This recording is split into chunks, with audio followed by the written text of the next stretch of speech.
కేంద్ర ప్రభుత్వం పట్ల మన వైఖరి ఏంది, కేంద్ర ప్రభుత్వానికి మన పట్ల ఉన్న వైఖరి ఏంది అనేది కూడా ఈరోజు తెలంగాణ సమాజానికి చెప్పాలి అధ్యక్ష. అందుకే అధ్యక్ష ఈరోజు దేశంలో ₹1 తెలంగాణ రాష్ట్రం ₹1 కేంద్ర ప్రభుత్వానికి పన్నుల రూపంలో చెల్లిస్తే తెలంగాణ రాష్ట్రానికి తిరిగి కేంద్ర ప్రభుత్వం ఇస్తున్నది 47 పైసలు అధ్యక్ష. కానీ అదే బీహార్ రాష్ట్రం ₹1 పన్ను చెల్లిస్తే బీహార్ రాష్ట్రానికి ₹7.26 వాళ్ళకు తిరిగి వస్తున్నాయి అధ్యక్ష. ఉత్తరప్రదేశ్ పరిస్థితి అదే అధ్యక్ష. అదేవిధంగా అధ్యక్ష గత 5 సంవత్సరాలలో తెలంగాణ నుండి ₹3,68,000 కోట్ల పన్నుల రూపంలో తెలంగాణ ప్రజలు కేంద్ర ప్రభుత్వానికి చెల్లిస్తే కేంద్ర ప్రభుత్వం తిరిగి తెలంగాణకి ఇచ్చింది ₹1,68,000 కోట్ల అధ్యక్ష. అంటే ఈరోజు తెలంగాణ రాష్ట్రం చెల్లిస్తున్న పన్నులు తిరిగి కేంద్ర ప్రభుత్వం మనకిస్తున్న నిధులు ఇది అధ్యక్ష. ఈరోజు చాలామంది కేంద్ర ప్రభుత్వం మీకు అమృత్ ద్వారా మీకు 3,500 ఇచ్చిండ్రు, 3,500 కోట్లు ఇచ్చిండ్రు. నేను అడుగుతున్నా లేకపోతే ఇంకేదో ఇచ్చిందని, ఏం గుజరాత్లో మోడీ గారి ఎస్టేట్లు అమ్మి మనకేమన్నా ఇచ్చిండా అధ్యక్ష? లేకపోతే ఆయన జాగీర్దారు భూములు ఏమన్నా అమ్మి మనకేమన్నా గుజరాత్ నుంచి మనకేమన్నా అదనంగా ఇచ్చిండా అధ్యక్ష?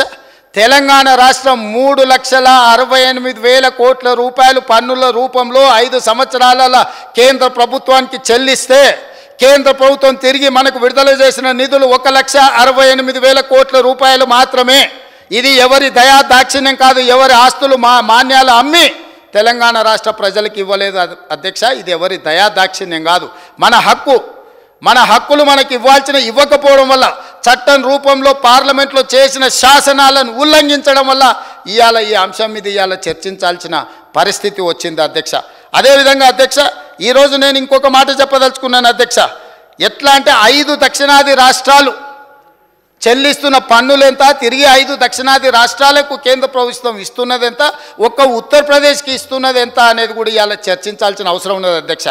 5 దక్షిణాది రాష్ట్రాలు 5 తెలంగాణ, ఆంధ్రప్రదేశ్, కర్ణాటక, కేరళ, తమిళనాడు ఈ 5 రాష్ట్రాల నుండి GST పన్ను వసూళ్లు ₹22,26,000 కోట్ల అధ్యక్ష.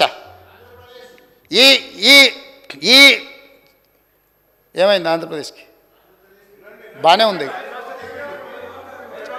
సో ఈరోజు ఈ 5 రాష్ట్రాలు కలిసి పన్నుల రూపంలో చెల్లించింది ₹22,26,000 కోట్ల అధ్యక్ష. కానీ తిరిగి ఈ 5 రాష్ట్రాల కేంద్ర ప్రభుత్వం ఎంత ఇచ్చిందంటే ₹6,42,000 కోట్ల మాత్రమే. 5 రాష్ట్రాలు ₹22,26,000 కోట్లు చెల్లిస్తే 5 రాష్ట్రాలకు తిరిగి కేంద్ర ప్రభుత్వం ఇచ్చింది ₹6,42,000 కోట్ల అధ్యక్ష.